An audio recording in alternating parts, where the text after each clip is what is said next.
Jammu Kashmir high court का exam हुआ आज। जूनियर असिस्टेंट के एग्जाम की बात करूं 16 मार्च की कश्मीर डिवीजन में हुआ है।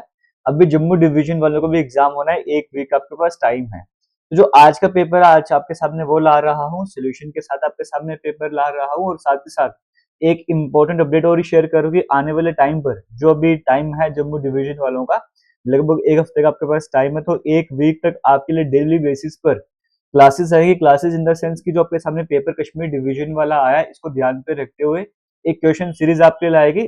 आना स्टार्ट हो जाएगी तो आप वीडियोस देखोगे कुछ समझ आ जाएगा। चलिए आज के इस टॉपिक को स्टार्ट करते हैं। जो पहला क्वेश्चन एग्जाम में पूछा गया था वो ओजोन डे की थीम को लेकर पूछा गया था। तो सबसे पहले तो समझिए कि वर्ल्ड ओजोन डे की बात करेंगे 2024 को लेकर पूछा गया था, क्योंकि अगर ओजोन डे की बात करेंगे 16 सितंबर को सेलिब्रेट करा जाता है। इस बार जो एडिशन था वो 30 वाला एडिशन था, क्योंकि पहली बार जब सेलिब्रेट करा गया, पहली बार कहा गया था कि 1994 से कहा गया था कि ओजोन डे सेलिब्रेट किया करेंगे, तो फर्स्ट 1994 का था, इसीलिए 2024 वाला जो था वो 30th वर्ल्ड ओजोन डे था। और जो थीम इस बार थी 2024 की वो थी Montreal protocol advancing climate actions. और ओजोन डे क्यों सेलिब्रेट करते हैं 1987 में, आप सभी को पता है इसी दिन जो है वो मॉन्ट्रियल प्रोटोकॉल साइन करा गया था, जहाँ पे ओजोन डिप्लीटिंग सब्सटेंसेस को जो है वो खत्म करने की या यूज नहीं करना वो बात यहाँ पर करी जा रही थी। तो मॉन्ट्रियल प्रोटोकॉल के दिन साइन करा गया था 16 सितंबर को, इसी वजह से इस दिन जो है वो ओजोन डे सेलिब्रेट करा जाता है। नेक्स्ट पूछा गया था कि अयोध्या एयरपोर्ट की बात करेंगे, उसका नया नाम क्या रखा गया है। तो देखो अयोध्या एयरपोर्ट की बात करेंगे, महर्षि वाल्मीकि इंटरनेशनल एयरपोर्ट नाम इसका है, जिसका इनॉग्रेशन अभी हाल ही में 2023 में करा गया था और जो फ्लाइट ऑपरेशन वो 2024 से ही स्टार्ट हुए थे। इसी तरह से रिलेटेड क्वेश्चन भी एग्जाम में बन सकते हैं, जैसे पुणे एयरपोर्ट का भी 2024 में हाल ही में कुछ महीने पहले ही नाम चेंज करा गया, तो पुणे एयरपोर्ट का नाम चेंज करके जगत गुरु संत तुकाराम महाराज एयरपोर्ट रखा गया, ये भी आपको पता होना चाहिए। तो इस तरह के रिलेटेड और एक्सपेक्टेड क्वेश्चन आने वाले टाइम पर आपके लिए मैं लाता रहूंगा। तो अगर पहली बार आ रहे हो तो सब्सक्राइब कर लेना। और कल ही आपके सामने एक इंग्लिश का पेपर आपके सामने मैंने सॉल्व करवाया है, तो वो भी देख लेना, आपके काम आ सकता है। नेक्स्ट क्वेश्चन पूछा गया कि श्रीलंका के प्रेसिडेंट का नाम क्या है। श्रीलंका नाम पहले सिलोन हुआ करता था। कैपिटल इसकी दो है, एक लेजिस्लेटिव है जो कि जयवर्धनपुरा है और एक एग्जीक्यूटिव जुडिशियल की बात करेंगे वो कोलंबो है। प्रेसिडेंट अनुरा कुमारा देखने को मिल रहा है। प्राइम मिनिस्टर हरिनी नाम आपको देखने को मिल रहा है। करेंसी श्रीलंकन रुपी है और बांग्लादेशी कैपिटल ढाका है। प्रेसिडेंट मोहम्मद शाहबुद्दीन आ जाएगा और करेंसी ढाका।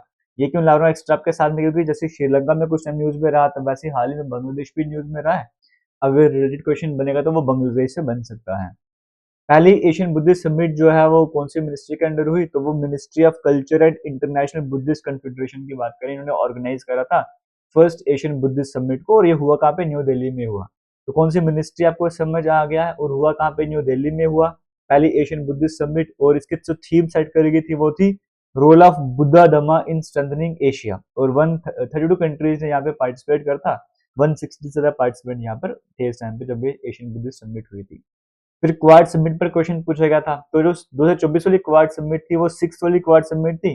जो पहली थी वो 2021 वाली थी, वर्चुअल मीटिंग हुई थी। 2024 वाली जो यूनाइटेड स्टेट्स में हुई, आपसे ये पूछा गया था शायद से। और क्वाड की बात करें 4 नेशन से ग्रुप है, ऑस्ट्रेलिया है, इंडिया है, जापान और यूनाइटेड स्टेट्स है। और सेवंथ जो है 2025 वाली होनी है वो हमारे इंडिया में होनी है। तो यहाँ से भी एग्जाम में क्वेश्चन बन सकता है अगर सेम टू सेम इसी टॉपिक से बनता है। फिर नालंदा यूनिवर्सिटी की बात करें, यूनेस्को वर्ल्ड हेरिटेज साइट में कब ऐड कर गया था, तो 15 जुलाई 2016 को ऐड करा गया था। ये आपको पता होना चाहिए। यूनिवर्सिटी है कहाँ पर है, बिहार में, ये भी आपको पता होना चाहिए। इनका पूरा पीडीएफ आपको हमारे टेलीग्राम जेके लेटेस्ट इन्फो पर मिल जाएगा। फिर एक ट्राइब है, इससे रिलेटेड क्वेश्चन में था, कैसा में था वो मुझे पता नहीं, बट इसे कुकी ट्राइब भी कहते हैं। और आपको पता है कुकी अभी फेमस भी रहा मणिपुर में या नॉर्थ ईस्ट इंडिया में फेमस है। तो क्या पता एग्जाम में कैसा क्वेश्चन बना था, बट बेसिक इन्फॉर्मेशन आपसे शेयर करा है।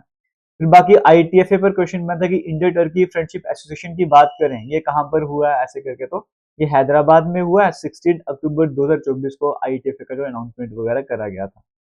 फिर अमृत AMRUT की फुल फॉर्म पूछी गई थी। इसकी फुल फॉर्म होती है Atal mission for rejuvenation and urban transformation.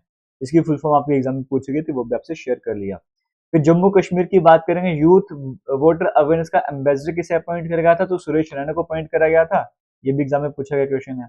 फिर कंप्यूटर सेक्शन से कुछ फुल फॉर्म पूछी गई, जैसे आईएसपी की full form internet service provider, BIOS basic input output system, DNS की डोमेन नेम सिस्टम, GUI की ग्राफिकल यूजर इंटरफेस। जी का मतलब क्या होता है, 5G टेक्नोलॉजी में जनरेशन होता है। AR क्या है, कंप्यूटर टेक्नोलॉजी में ऑगमेंटेड रियलिटी। और IDE क्या है, इंटीग्रेटेड डेवलपमेंट इन्वायरमेंट। ये कुछ फुल फॉर्म पूछी गई, यानी कि आने वाले टाइम पर जब कंप्यूटर क्लासेस आपके सामने आएंगी कुछ दिनों आपके यहाँ सामने क्वेश्चन सीरीज चलेगी तो डेली बेसिस पे चार पांच फुल फॉर्म आपके लिए मैं लाता रहूंगा। फिर एक क्वेश्चन था कि इनमें से परमानेंट स्टोरेज डिवाइस कौन सा है कंप्यूटर का। चार तरह के ऑप्शन दिए गए हैं, रैम है, hard disk, USB flash drive, SSD. तो हार्ड डिस्क आपको देखने को मिल जाता है। वैसे मेन पर्पस क्या होता है इंक्रिप्शन का, कि डाटा को प्रोटेक्ट करा जाए अनऑथराइज्ड एक्सेस से। कौन सा इनमें से एंटीवायरस सॉफ्टवेयर नहीं, आपसे ये पूछा गया था। तो यहाँ पे माइक्रोसॉफ्ट एज आपको देखने को मिल रहा है, जो एंटीवायरस सॉफ्टवेयर नहीं आपको वो बताना था। फिर कहा गया कि हीट सिंक में फिन्स क्यों होती हैं। ये बड़ा बेसिक सा क्वेश्चन, आप इसका आंसर मुझे बता दो कमेंट सेक्शन में। बाकी बिटकॉइन कौन सी टेक्नोलॉजी को यूज करता है, एनएफटी, और ये तो हमारे इंडिया में बैंकिंग ट्रांसफर करते हैं ना, तो बिटकॉइन जो ब्लॉकचेन को यूज करता है। फिर एक क्वेश्चन था कि आर्टिफिशियल इंटेलिजेंस से रिलेटेड कौन सी इंफॉर्मेशन सही नहीं है, स्टेटमेंट सही नहीं है। वो चार ऑप्शन थे आपको। फिर फास्टेस्ट डाटा ट्रांसमिशन कहाँ पर होता है, ऑप्शन के हिसाब से ऑप्टिकल फाइबर में होता है। Option number B correct answer उनका। फिर कौन सा कंपोनेंट जो है वो प्रोसेसर को हार्डवेयर से कनेक्ट करने का काम करता है, तो वो मदरबोर्ड हो जाएगा। तो इस तरीके से कुछ क्वेश्चन जीके वाले सेक्शन के, कुछ क्वेश्चन यानी कि करंट अफेयर सेक्शन, और कुछ क्वेश्चन आपके सामने कंप्यूटर वाले सेक्शन के आपको मैंने बता दिए। इसी तरीके से इंग्लिश तक अगर हम बात करेंगे, आपसे इडियम फ्रेजेस से क्वेश्चन बने हुए थे, वन वर्ड सब्स्टिट्यूशन से बना हुआ था, एरर वाले क्वेश्चन थे, एक्टिव पैसिव वॉइस थे। यानी कि आने वाले दिनों में जो आपके सामने क्लासेस लाऊंगा, एमसीक्यू लाऊंगा, तो इन टॉपिक पर ज्यादा फोकस रहने वाला है, साथ में एंटोनिम सिनोनिम पर फोकस रहने वाला है। वहां से भी क्वेश्चन बने। जैसे डिसेंट का आपसे एंटोनिम पूछा गया था, तो इसका मतलब होता है डिसएग्रीमेंट, तो एंटोनिम में अकॉर्ड आ जाएगा, एग्रीमेंट आ जाएगा। अब ऑप्शन में क्या क्या अवेलेबल था वो पता नहीं है फिलहाल। पिनाकल का सिनोनिम पूछा था, तो इसके सिनोनिम जेनिथ हो जाएगा, टॉप, पीक, इस तरह के सिनोनिम बन जाते हैं। जैसे आगे अगर मैं ब्रूटल की बात करूंगा, ब्रूटल का मतलब हार्श हो जाएगा, टफ हो जाएगा, ऑप्रेसिव हो जाएगा, पॉम्पस का मतलब एरोगेंट हो जाएगा। इस तरह से कुछ वर्ड्स आपके सामने पूछे गए थे। और कोर टर्मिनोलॉजी से कुछ टर्म्स हैं, जैसे प्लीडिंग, प्रोहिबिशन, सपनिया, डिपोजिशन। इनमें से दो तीन टर्म्स तो मैं आपसे ऑलरेडी डिस्कस कर चुका हूं, जब आपके सामने जम्मू कश्मीर हाई कोर्ट का मैं फुल लेंथ मॉक टेस्ट लेकर आया था। उस मॉक टेस्ट में ही इनमें से दो से तीन टर्म्स आपको देखने को मिल जाएंगे। तो वो एक बार मॉक टेस्ट भी अटेम्प्ट कर लेना जम्मू कश्मीर हाई कोर्ट वाला। साथ के साथ जो इंग्लिश का मैं आपके लिए अभी कल या परसों ही पेपर सॉल्व करवाए मैंने, प्रीवियस ईयर क्वेश्चन थे, वो वाली वीडियो भी देख लेना, वो भी आपके लिए इंपॉर्टेंट रहने वाली है। बाकी आने वाले वीक में अपनी क्लासेस आती रहेंगे, तो वो वीडियो जाके जरूर देखिएगा। All the best, thank you Jain. फिलहाल वीडियो को यहीं पर एंड करूंगा।